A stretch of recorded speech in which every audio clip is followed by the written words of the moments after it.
Like you hit a certain checkpoint, you don't fall back. Think of the game Shoots and Ladders, a very similar situation. You don't necessarily fall back all the way to the beginning and have to start over from square number one.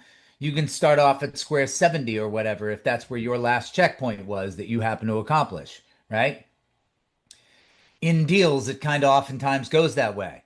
Like, for example, once I've got a BPO or an appraisal, whatever's required for that deal, and I've heard a net number out of the investor that they're willing to accept, and I know that I've got a buyer in that price range, or that in a price where I can make money at that price range, I know I've got the necessary pieces.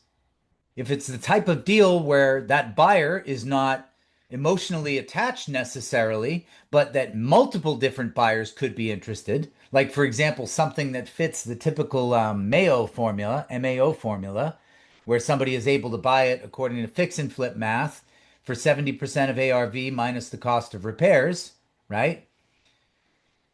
I know I can find multiple buyers for that property if it hits that ratio, if it hits those numbers, or any of the other ratios you'd like to run, the 1% rule, the 1.5% rule, any of these numbers that you might run for a long-term purchase or a fix and flip or whatever. If it meets one of those standard rules that is commonplace and known by multiple people, you know that you can literally advertise the deal that way.